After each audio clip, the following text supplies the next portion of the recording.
Hey, what's going on, everyone? How you guys doing today? My name is Matt Jarbo. This is $3 Theater. And I love Disneyland.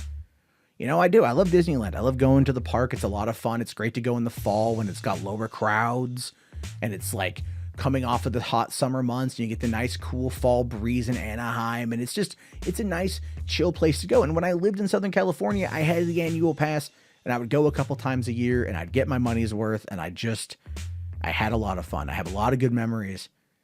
And then I went again this last summer and I spent $150 to go to one park for one day, predominantly because I wanted to go to Galaxy's Edge. I'll be fair. I'll be real on that one. But when I look at this particular article here coming out from thrillgeek.com saying Disneyland Resort raises prices on tickets and annual passes, I have to ask the honest question. Is Disneyland trying to price out poor people? Think about that for a second. We know the prices keep going up. We do. We know the prices keep increasing. But the quality of content in the park itself does evolve, obviously. They spent $1 billion for Galaxy's Edge. They spent, per park. They're doing Avengers Campus, right? Coming out this summer. So they are trying to find ways to expand and renovate the park and keep it interesting to keep you coming back for more. But is it worth that kind of money? Because the take home, the earnings off of the parks for Disney are $16.6 billion a year. And the take home that's profit is $2.2 billion a year. Think about that for a second, right? Think about how much money they make off of these parks. So it's absolutely in their best interest to slowly raise the prices like you would if you're putting a lobster in a pot or a frog in a pot and slowly turning up the boil. Now let's take a look here at what's going on. So what we have here are I love this year. In what is a yearly tradition, Disneyland has implemented its usual February price hikes on tickets and annual passes. Highlights of these changes include a new 5-tier pricing system for tickets and the Disney Premier Passport, which grants unlimited access to both Disneyland in California and Walt Disney World Resort in Florida, which is finally surpassing $2,000 in price. Think about that, $2,000 a year to be able to get full unlimited access to Disneyland and Walt Disney World. That is just insane. And there are people out there who have the money to afford it. And that is exactly who they're going for. The whales are what they're trying to attract, but the average everyday people are being priced out time and time and time again. We see here tier 1 day, one park, $98, 1 day park hopper, $153. And this is like a value day, basically. Then you have tier 2. This is like more of a $108, $163. Tier 3, $117 to $172. Tier 4, $132 to $187.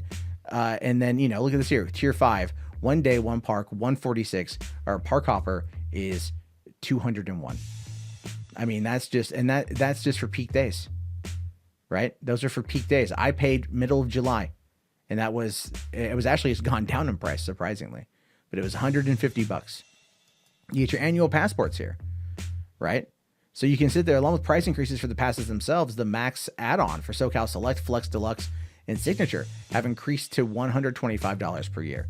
So if you want to get this is California Select one, which was, by the way, when I was doing it, it was $175 for the year. It was roughly 2 admission prices to get in. It is now $419 for the year, or $20 a month, which really isn't that bad, I guess, but still, right? That's insane. Still, that's absolutely insane. If you want to get the flex days, $649 for the year. The Disney Deluxe, which has some blackouts still, but you get parking included, $1,200. That's per person, or $85 a month. Or the Signature Plus Passport, no blackouts, max pass, and parking included. So you get it for $1,500 a month. Or if you want to do both parks, $2,119. Or monthly prices after a $179 down payment with 0% annual with APR with the price. I mean, Jesus Christ, right? Look at that. That's insane. Now, I want you to ask yourself right now, are these prices you could absolutely afford? Are these prices you could see yourself paying every single year to go to the park? Now, if you live in Southern California, wages aren't increasing. That's just a fact. Cost of living is going up.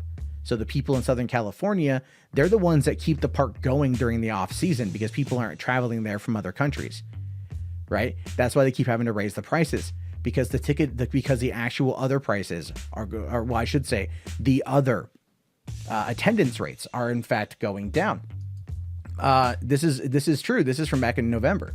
Disneyland reports lower attendance but higher revenue in latest quarter, saying revenue from Disney Parks, Experiences, and Products divisions increased 8% in the quarter to $6.7 billion, according to Disney's fourth quarter earning reports. Now, this was a lot of news for a lot of people, and the reason why is everyone blamed, oh, Galaxy's Edge, no one's going, the park's numbers are down, And Iger himself kind of said that, actually. In the earnings call, he talked about how that there were probably lower attendance rates because some of the rides weren't up yet. This would be Rise of the Resistance. And there wasn't much else to do inside Galaxy's Edge because it's basically just like a shopping mall with one ride, now 2 rides, and a couple little things to do. Fun, but not necessarily worth the $150 that I paid to go. But the interesting thing that he said here, the very interesting thing that he said, had everything to do what kind of shopper, what kind of customer and client they are looking for. Basically, it's this. He says, while attendance levels were down, the price or the spending per customer average went up. It increased, meaning that there were fewer people, but they spent more money. So they got those whales that they were looking for. They got rid of some of the poorer people that come into the parks and they crowd it up, right? They don't buy anything. They just pay the money to get in, or they have the SoCal pass. They got it for dirt cheap. They don't spend any money there. But they take away from timing. They clog the lines, bathrooms, and whatever. And that's pretty much what it boils down to. It's kind of a class thing, to be fair, right? And they do that, and then from there, they get these people who come on in from out of the country or who spend all this massive money for a few day vacation at Disneyland, and they pay the extra cost. They pay the extra price. And with the lower ticket sales, the lesser attendance, those people then, this is the idea, then feel like, oh, well, I'm not crowded. I'm not as exhausted. I got to ride more rides. I got to do more things. I spent more money because I'm having more of a good time. It's creating that type of luxury experience. That's what they're going to do. That's where the park is going. They're pricing out the lower class individuals because they know that they can get the wealthier people to come on in, and they're going to spend more. Fewer people means fewer employees that they have to have on staff, and that means less damage, and that overall just means less foot traffic. So they don't have to do as much in regards to maintenance. Still a lot of maintenance, but not as much. And then from there, people are spending more money on souvenirs and food because those prices keep increasing as well. And we're going to see that again, even when we get to see Avengers Campus opening up this summer. Now, I will fully admit, I am going to try to go to that while I'm in Southern California this summer, if I can, because I would love to see it. I'm bitching about it. I'm poor as all hell. I'm bitching about it, but I still want to go see it. So I would make the attempt to go. And I really want to see what they're going to do, because I think the technology is going to be interesting. Now, would the technology warrant the cost to get in? Probably not. I mean, the cost of admission to go see for Galaxy's Edge wasn't worth it in my opinion.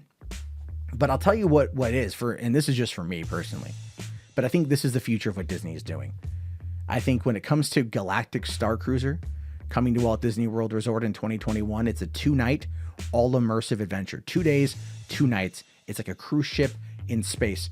This is the experience. This is the immersive experience that they're doing. And this, my friends, will be, if it's a success, this will be what Disneyland ultimately becomes.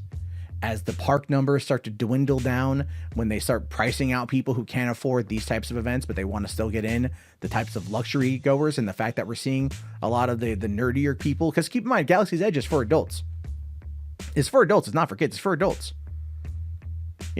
And so those people that were nerds growing up, they're going to be growing up. They're going to want to go to these type of experiences. They're going to want to get more of these types of things, because Galactic StarCruiser here is a 2-night all immersive adventure. You get to go to space, supposedly, right? You get to go through the full thing. It's a full interactive, immersive experience. And from what I'm hearing, one room is going to run you like $3,500. There's a person I know who is now working at Walt Disney World, working in that department, working for like the Galaxy's Edge stuff, and he's going to be feeding me info. And I've got other people that I talk to that cover Walt Disney World all the time, and they're going to be giving me info on Galactic Starcruiser.